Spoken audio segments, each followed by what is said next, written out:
مالك يوم الدين কিয়ামতের দিবসের মালিক হলো আমার আল্লাহ। ও দুনিয়ার মানুষ, দিন প্রতিষ্ঠা করার জন্য দুনিয়াতে কে কি করেছো, দিনের উপর নিজের জীবন কি পরিচালনা করেছো কিনা, সেটা হাসরের ময়দানে আল্লাহর দরবারে জবাব দিতে হবে। কিয়ামতের দিনের মালিক হলো আমার আল্লাহ। সেই দিনটাকে, শুধু ওই দিনটাকে বোঝানো হয় নাই, দুনিয়ার মানুষ যারা বুঝে ভুল বুঝবে। তাফসীরের ভাষায় লেখা হয় মালিক ইয়াউমিদ্দিন। এর মানে আপনার আমার জীবনে আমার আল্লাহ যতটুকু হায়াত দিয়েছে, যতটুকু দিন আপনি আমি অতিবাহিত করেছি, প্রত্যেকটা সময় প্রত্যেকটা দিনের হিসাব আমার আল্লাহর কাছে দেবে। সেই জন্য এই কিয়ামতের দিনে আপনার আমার দিন, সকল দিনের মালিক হইল আমার আল্লাহ সুবহানাল্লাহ। এবার আমার দিন সম্পর্কে আমার আল্লাহ কি প্রশ্ন করবে, কি জবাব দেবে একটু শুনেন। প্রশ্নটা হলো দিনের উপর তুমি অবিচল ছিলে কিনা, কালেমার দাওয়াত দিয়েছো কিনা, দিন বলতে মানুষকে সহায়তা করছো কিনা, দিন বলতে মানুষের সাথে সদ্ব্যবহার করছো কিনা, দিন বলতে কোরআনের তিলাওয়াত করছো কিনা, দিন বলতে বোঝায় জিকির করছো কিনা। এ বাবারা ভাইরা আমার, এমনি ভাবে বলতে বলতে 10টা কথা বলা যাবে। আর এর মধ্যে হলো মানুষের হক আদায় করছো কিনা, কোনো মানুষের কাছে ঋণদার আছে কিনা, তাহলে তুমি দিন প্রতিষ্ঠা করতে পারলে না। দিনের ভিতরে নাই, তুমি যদি সুদ খাও দিনের ভিতরে নাই, তুমি যদি ঘুষ খাও দিনের ভিতরে নাই, তুমি যে 5 ওয়াক্ত নামাজ আদায় না করো দিনের ভিতরে নাই।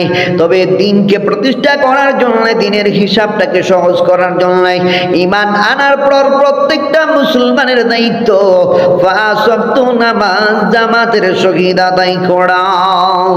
এই জন্য আল্লাহ তাআলা কোরআনের কারিমে সূরা আল ইমরানের 19 নম্বর আয়াতে বলেছেন, আল্লাহ ইন্নাদ-দীনা ইনদাল্লাহিল ইসলাম, নিশ্চয় আল্লাহর মনোনীত ধর্ম হইল ইসলাম। এ বাবা ভাইরা আমার, পৃথিবীতে 257টা দেশ আছে রে বাবা। ওই দেশের মধ্যে হইল 4,500 ধর্ম রয়েছে। 4,500 ধর্মের মধ্যে 4,500 ধর্মীয় কিতাব রয়েছে। এ বাবারা ভাইরা আমার, এই 4,500 ধর্মের মধ্যে আমার আল্লাহ ইন্নাদ-দীনা ইনদাল্লাহিল ইসলাম, নিশ্চয় আল্লাহর কাছে 4,500 ধর্মের মধ্যে আল্লাহর পছন্দনীয় ধর্ম হইল আল ইসলাম। এ বাবারা ভাইরা আমার, 257টা দেশের মধ্যেই ধর্মগুলা রয়েছে, ধর্মগ্রন্থ রয়েছে। প্রত্যেকটা ধর্মগ্রন্থের মধ্যে তাদের কথাগুলা বলা হয়েছে, কিন্তু সব কিছু আমার আল্লাহর কাছে অগ্রহণযোগ্য হইল। গ্রহণযোগ্য একমাত্র আমার আল্লাহর বাণী পবিত্র কোরআন, আর ধর্ম হইল ইসলাম। এ বাবারা ভাইরা আমার, যত গ্রন্থ রয়েছে সব গ্রন্থগুলো 4,500-এর মধ্যে 4,449টা, 4,450-এর মধ্যে 449, 4,500-এর মধ্যে বাকি কিতাবগুলো হলো আল্লাহর কাছে অগ্রহণযোগ্য। একমাত্র কোরআন হলো একমাত্র গ্রহণযোগ্য। সেই জন্য কোরআনের প্রত্যেকটা হরফে হরফে আমার আল্লাহ তাআলা 10টি করে নেকি দিয়েছেন।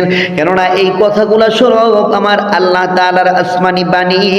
দুনিয়াতে যত ধর্ম আছে সব ধর্মের রচয়িতা হইল দুনিয়ায় পরিবর্তন হয়ে যায়, চেঞ্জ হয়ে যায়, বদল হয়ে যায়, কিন্তু এই আমার আল্লাহ তাআলার পবিত্র কোরআনের বাণী আমার মাওলার রে। সেজন্য মাওলার বাণীটা হইল আসমানি বাণী। এই বাণী মাওলা ছাড়া আর চেঞ্জ করার ক্ষমতা কারো নাই, বদলাইবার কারো ক্ষমতা নাই। সেজন্য ইসলাম ধর্ম হইল আল্লাহর মনোনীত ধর্ম। সবচাইতে ঊর্ধ্বের ধর্ম হইল ইসলাম, আর আমরা হইলাম সেই ইসলাম ধর্মের অনুসারী মুসলমান।